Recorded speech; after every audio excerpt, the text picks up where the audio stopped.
اعوذ باللہ من الشیطان الرجیم بسم اللہ الرحمن الرحیم ان اللہ وملائکتہ یصلون علی النبی یا ایھا الذین آمنوا صلوا علیہ وسلموا تسلیما اللہم صلی علی سیدنا شفیعنا حبیبنا مولانا محمد وبارک وسلم تسلیما کثیرا کثیرا۔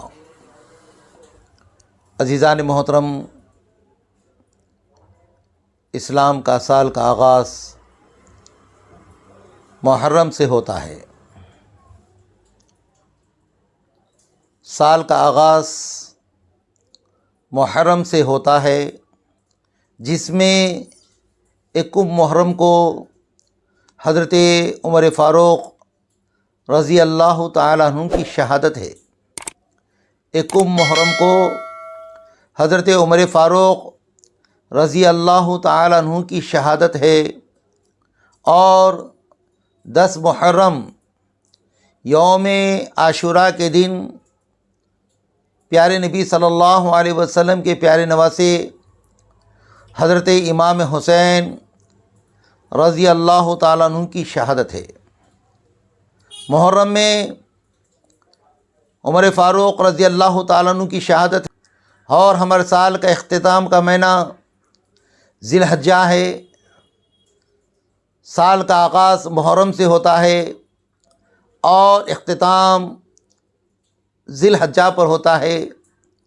تو ذی الحجہ میں حضرت ابراہیم خلیل اللہ علیہ نبی صلی اللہ علیہ وسلم اور حضرت اسماعیل ذبیح اللہ علیہ نبی صلی اللہ علیہ وسلم کی قربانی ہے، اور ذی الحجہ کے مہینے میں حج بھی ہے۔ معلوم یہ ہوا سال کا آغاز محرم سے ہوا اور سال کا اختتام ذی الحجہ میں ہوا۔ عزیزان محترم، محرم عربی میں محرم کے معنی حرمت بخشی گئی۔ جس چیز کو حرمت بخشی گئی، اور حرمت کے معنی عظمت و تقدس، تو محرم کو خصوصی اللہ تبارک و تعالیٰ نے حرمت بخشی گئی ہے، اور یہ محرم کا مہینہ عظمت والا مہینہ اور تقدس مہینہ ہے۔ آئیے سنیے نئے سال کے بارے میں۔ نیا سال آخرت کی تیاری کرنے کے لیے آیا ہے۔ نیا سال میں ہم آخرت کی تیاری کرنا ہے، کیونکہ ہمارا ایک سال چلا گیا، ہماری زندگی سے ایک سال نکل گیا، اور اب ہم کو کیا کرنا ہے؟ ایک سال ہمارا نکل گیا، ہم جلدی سے اللہ کو راضی کرنے کے کام کرنا ہے، کثرت سے توبہ کرنا ہے، استغفار کرنا ہے، اس لیے کہ ہماری زندگی سے ایک سال نکل گیا۔ نمازوں کی پابندی کرنا ہے، اور ذکر اللہ کرنا ہے، صدق و خیرات کرتے رہنا ہے، اور لوگوں کے ساتھ اچھا برتاؤ کرنا ہے، اس لیے کہ ہماری زندگی سے ایک سال نکل گیا، اور ہماری زندگی میں ایک سال کم ہو گیا، ہم موت کے قریب آ گئے۔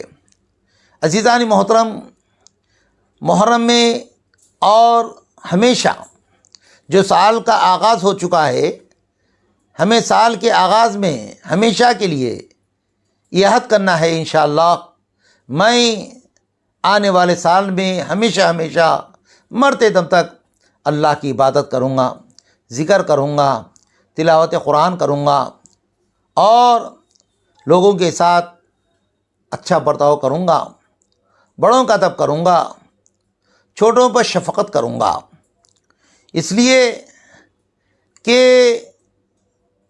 حقوق العباد کے معنی ہم نے جس کو تکلیف دیے، ہم نے کسی کا حق مارے، جب تک وہ نہیں معاف کرے گا تو اللہ بھی نہیں معاف کرے گا۔ اور حقوق العباد توبہ سے ختم نہیں ہوتی، توبہ سے حقوق العباد ختم نہیں ہوتی جب تک وہ نہ معاف کرے۔